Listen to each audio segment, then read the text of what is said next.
E aí, gente bonita, pra quem não me conhece, eu sou a Nélia de Jesus, ou pode me chamar de Outono Muito Prazer. Estou aqui nesse vídeo para falar sobre o filme da Beyoncé, que é Renaissance, não sei se é assim que se pronuncia.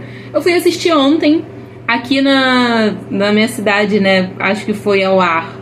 Assim, ficou disponível no cinema, a estreia foi anteontem, e aí ontem eu fui assistir e já começo falando, né, trazendo para esse vídeo, dizendo que eu não sou fã da Beyoncé, e antes que você fique chocada aí com essa informação, não tô dizendo que eu sou contra nem nada, mas assim, quando eu paro pra pensar em artistas musicais, eu não considero fã de nenhum artista musical. Eu gosto das músicas, de muitas músicas, mas eu não tenho aquele apego de fã lá, né? Acho que é até uma ofensa aos fãs eu falar que eu sou fã de algum músico, enfim, né? E aí, eu descobri esse filme através de duas amigas minhas que estavam falando que queriam ir, né? Assistir. Pra vocês terem uma ideia, eu não conhecia as músicas do show, né? Que esse filme, ele fala da turnê. Se eu conhecia 4 ou 5 músicas, era muito, mas assim, é um show enorme, né? E aí, beleza, tem aquelas músicas Café com Leite, que é Who Won the World, não sei se é assim que se pronuncia também, mas que todo mundo conhece. A música das Branquelas, Crazy in Love, Crazy in Love, que todo mundo conhece, 30 a mais aí conhece. Se você assistiu as Branquelas, essa música com certeza você sabe qual é. E umas outras 3 músicas, que eram umas músicas mais antigas, que ela traz pro show, que ela trouxe pra turnê dela, né? De restante, gente, eu não conhecia nada, nenhuma música. E aí foi muito doido, porque o cinema, todo mundo conhecia as músicas e cantava, aplaudia, né? Era como se estivesse meio que no show. Sendo que no filme mostra o por detrás do show também. Mas o filme é um filme de quase 3 horas. Então, assim, é um filme consistente. O show dela também tinha mais ou menos acontecia nesse tempo, né? Que ela fala no filme em algum momento, que são 3 horas cantando. Mas eu venho falar aqui que eu fui assistir esse filme de maneira muito intencional. Ou seja, eu não sou fã, né? Não conheço as músicas, assim. Mas eu fui assistir pra entender. Eu falei, cara, o que essa mulher brabíssima, o que essa mulher tem pra me ensinar enquanto não enquanto artista, mas assim, o por trás da artista, sabe? Enquanto empresária, mulher criativa e tudo mais. E cara, o show dela é uma parada monstruosa, é muito louco. E aí minha mente tava explodindo, assim, nos primeiros minutos do filme, minha cabeça já tava explodindo muito, porque eu fiquei pensando em muitas coisas. E a estrutura é uma estrutura bizarra. Os shows dela, dessa turnê, eles eram feitos em estádios. Eu tô falando eles eram feitos porque eu não sei, acho que não tá rolando, mas a turnê, ela tem uma quantidade aí em Serra, né? Pra vocês verem como eu acompanho as coisas, né? Enfim, cara, estrutura monstruosa, umas paradas assim, muito gigantesca. O show dela é uma experiência. Você não vai assistir, é uma experiência audiovisual bizarra, sabe? Que não, você vai pela artista, mas tem a artista e tem toda uma construção cênica de iluminação, de visual, assim, dos vídeos, umas placas enormes. Cara, enfim, uma coisa pra você ir assistir. E eu fiquei pensando, essa semana essas 2 últimas semanas, se eu não me engano, eu tava fazendo um treinamento, né? E aí trabalhando coisas de crença de escassez e tudo mais. Uma coisa que vinha muito nas aulas era a questão de valor e de preço. Que muitas das vezes a gente fala sobre algo ser caro ou barato, quanto na verdade a gente tá falando, na real, do que a gente atribui valor ou não. Vou te dar um exemplo pra ficar claro. Suponha que você ache caro dar R$30 pra assistir, por exemplo, a um espetáculo. R$30 é muito barato, enfim. Um espetáculo de teatro. Você acha ou no cinema, que é uma coisa que as pessoas vão mais, né?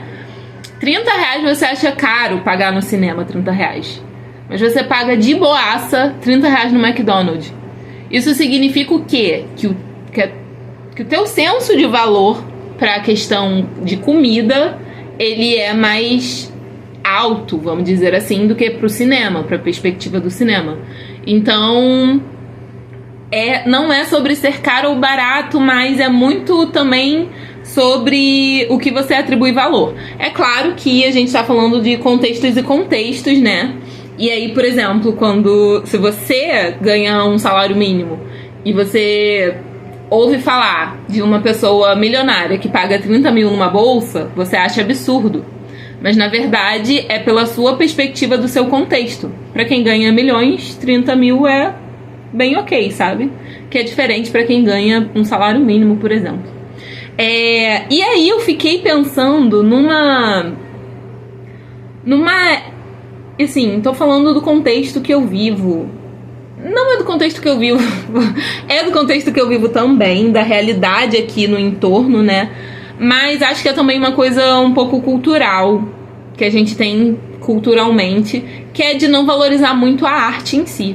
De achar que a arte ela é uma coisa supérflua e que no aperto é a primeira coisa que vai de rodo, né? E eu fiquei pensando, né? Aí vou juntar agora tudo que eu trouxe até aqui.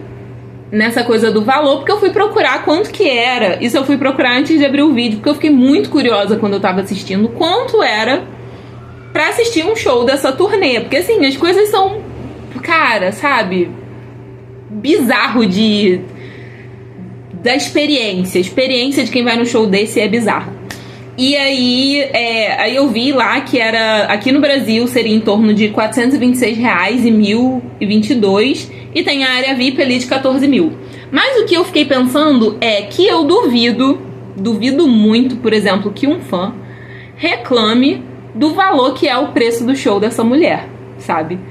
Aí eu fiquei pensando assim, cara, ela tem 27 anos de carreira, então ela fez toda uma construção para se chegar até esse lugar, né? E ela tem toda uma narrativa e um discurso e um modo de comportamento como empresária, tudo, né? Que é validar e trazer muitas mulheres, empregar muitas mulheres e essas pessoas mais periféricas socialmente, vamos dizer assim, né? Então, no show dela tem uma cultura que eu acho que agora é Vogue, se eu não me engano, que é um estilo de dança agora específico. Que tem muito trans, né? Tem muitos gays, e ela traz muito isso. E ela fala, cara, o discurso dela, você vê que o discurso dela, não só o discurso, mas a prática dela, é muito pra agregar valor e falar que todo mundo é igual, as diferenças existem e vem todo mundo, assim. Ela traz o foco e o olhar para essas pessoas socialmente mais marginalizadas. Isso é muito incrível e muito forte na postura dela, né? E aí, voltando, né, eu fiquei pensando, cara, eu duvido que um fã ache caro, sabe, essa questão do valor. Ache caro pagar por um show dela. Acho que é uma galera que paga, faz os seus sacrifícios, os sacrifícios que tiver que fazer pra pagar pra ir num show dela. E aí eu fiquei pensando, cara, como nossa, gente, ela é monstruosa, né? Como ela construiu uma carreira a ponto de chegar nesse lugar. Cara, tinha 72 mil pessoas assistindo ela em uma das falas de um desses estádios do show, né? É muita gente, cara. E... enfim, e é uma construção muito sólida artisticamente, sabe? Porque você vê, por exemplo, que não é qualquer artista que consegue chegar nesse patamar e de cobrar esse valor. E assim, é isso, sabe? É esse valor, sim, porque eu construí tudo até aqui de tantos anos e solidifiquei a minha arte a ponto de poder cobrar sem ser questionado sobre o valor. Cara, eu fiquei pirando muito no cinema, gente, vocês não têm ideia. Isso foi uma das coisas que eu pensei. Uma das outras coisas que eu pensei assistindo assistindo o filme, foi sobre, por exemplo, eu cheguei aqui e abri esse vídeo falando, cara, essa mulher é monstruosa, e mas como a gente atrela muitas das vezes essa coisa de ser grandão, né? Porque a gente vê assim, a gente vê o palco. O bastidor a gente não vê. E aí a gente julga as coisas pelo palco que a gente tá vendo, sem olhar tudo que já aconteceu na história, no histórico, tudo que ela já construiu e que ela passou pra chegar nesse lugar. E aí a gente cai numa falha terrível, que é associar tudo isso, toda essa grandiosidade, monstruosidade e prosperidade, riqueza que tem mesmo, que ela tem, ao dom. E aí vou ser bem específica aqui. Exclusivamente ao dom dela. Então você fala assim, nossa, mas a Beyoncé, né, cara? Ela é monstra, ela é braba, ela é empoderada, como se fosse um dom divino que cai no colo de uma pessoa. E você, ao mesmo tempo que você, não sei se você valida, né, mas vou usar esse termo, ao mesmo tempo que você valida ela, você se invalida. Porque quando você fala assim, não, é porque a Beyoncé, como se ela já tivesse nascido pronta, inconscientemente na sua cabeça tá que você nunca vai chegar naquele lugar, porque afinal a Beyoncé é a Beyoncé, mas a Beyoncé não foi a Beyoncé desde sempre. Ela fala da carreira dela, começou em 97, eu acho. E aí eu fiquei muito pensando nisso, assim, cara, o que diferencia? Porque não é só o dom, não foi só o dom que levou ela onde ela tá hoje. Quando a gente para pra pensar, o dom ajuda, claro que ajuda. Mas tem uma frase que é muito boa, que fala que a constância e a disciplina, ela ultrapassa o dom que não é trabalhado, sabe? E aí eu trago de volta aqui falando que não é só o dom. Quantas pessoas você conhece que são muito brabas no que fazem, que tem dom mesmo, que tem facilidade para as coisas, porque o dom nada mais é do que a facilidade para determinadas coisas que nem todo mundo tem. Mas isso não significa que quem não tem o dom não possa ser bom em coisas, nas mesmas coisas, né?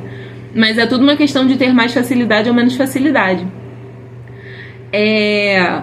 O que diferencia ela, com o dom que ela tem, de pessoas que você conhece, às vezes, que tem dons bizarros? Tu fala assim, cara, como é que essa pessoa não tá, às vezes, fazendo sucesso e tudo mais? O que você já parou pra se perguntar sobre isso, assim? O que diferencia? Cara, o que diferencia é que o dom pelo dom, ele não é suficiente, sabe? Se você não correr atrás, se você não insistir naquilo e criar mecanismos pra abrir suas portas, sabe? Sem esperar que a porta abra sozinha por você. É claro que não é todo mundo que vai virar uma Beyoncé, mas você pode chegar no melhor da sua vida, da sua versão, sim, por que não? E aí, toda vez que a gente atribui as coisas ao dom, a gente tira a responsabilidade da gente de fazer o que tem que ser feito pra se aperfeiçoar no que tem que ser aperfeiçoado, entende? Porque pela perspectiva do dom, não importa o que você faça, se você não tem o dom, você não vai chegar onde você poderia chegar. Você entende isso que eu tô falando? Faz sentido pra você? E aí minha cabeça ficou explodindo muito no cinema. E eu vi aquela galera, e aí uma outra coisa que eu fiquei pensando no cinema, e aí eu trago pra você, leve pra você se você achar que faz sentido. Quantas pessoas muitas pessoas foram lá, acredito que a maioria, não vou dizer que todo mundo, né, mas a maioria, elas estavam olhando para aquela tela do cinema e para aquele show e para tudo aquilo que estava ali como puro entretenimento.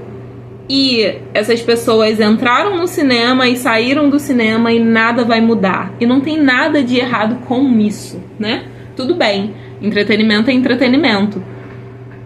Só que, como a gente aqui nesse canal, a gente tá falando sobre se tornar a sua melhor versão, a gente tá falando sobre ser uma pessoa melhor e chegar onde você quer chegar, eu estou no momento que eu quero alavancar a vida profissional e financeira, então tudo que eu olho, então eu não vou assistir, eu não fui no cinema assistir o show da Beyoncé. Eu fui no cinema ver o que tem por detrás daquela história. Que tudo aquilo que eu vi, que era bizarro de grandioso, o que tinha por trás ali? O que tinha por trás no comportamento, na fala, no que ela tinha pra me ensinar? Então eu fui no cinema aprender. Bizarro. Acho que eu nunca fiz isso antes. Mas dessa vez foi muito intencional. Eu fui no cinema aprender sobre essa mulher extraordinária, assim. Enfim, então é isso, não tem nada de errado. Mas se você tá aqui nesse canal e se você quer se tornar a melhor versão de si, seja lá onde for, na vida pessoal, na vida profissional, na vida sentimental, comece a colocar intencionalidade aonde quer que você for, assim, independente. Vou numa churrascaria, cara, não interessa. Ajusta o seu olhar pra perspectiva e pra ideia e pra consciência do que você quer. E aí, tudo vai ser um aprendizado. É bizarro. Tô falando aqui do cinema, mas em todas as outras áreas eu comecei a ajustar o meu olhar, porque eu falo, cara, eu tenho alguma coisa pra aprender aqui. E às vezes é pela perspectiva da discordância. Você não concorda com o comportamento ou alguma coisa daquela pessoa, mas você fala, não, peraí, tem alguma coisa aqui que eu posso aprender. O que eu posso aprender aqui nesse comportamento ou com essa pessoa, que muitas das vezes eu julgo que é ruim? O que eu tenho pra aprender? Sempre vai ter algo pra aprender. Então, se eu tenho alguma coisa assim, se você quer levar alguma coisa desse vídeo, leve essa questão da intencionalidade e de observar e não só de trazer para sua consciência ou para o seu conhecimento, porque trazer para consciência e trazer pro conhecimento sem movimento muito em breve vai escapar da tua cabeça e nada vai mudar. Eu ouvi uma coisa genial que eu sempre falo sobre se movimentar, né? E aí a pessoa falava que movimento que não gera crescimento, ou seja, né? Você pode estar muito bem se movimentando e isso não te levar a lugar nenhum. E eu fiquei pensando no afogamento, em pessoas que se afogam. Que não necessariamente porque elas estão em movimento, elas conseguem sair daquele lugar, né? Você tem que ter um movimento intencional. Cara, bizarro. Minha cabeça segue explodindo. Vou deixar reverberar. E fiquei com vontade, inclusive, de estudar um pouco mais da vida da Beyoncé, né? Pra poder sugar tudo que tiver, tudo que for de interessante que me servir pro que eu estou querendo, construindo e propondo pra minha vida. É isso, eu espero que você tenha gostado desse vídeo. Se você achou esse vídeo relevante, curte, compartilha com uma pessoa que você acha que precisa ouvir esta informação, comenta. E é isso aí, a gente se vê no próximo vídeo. Até lá!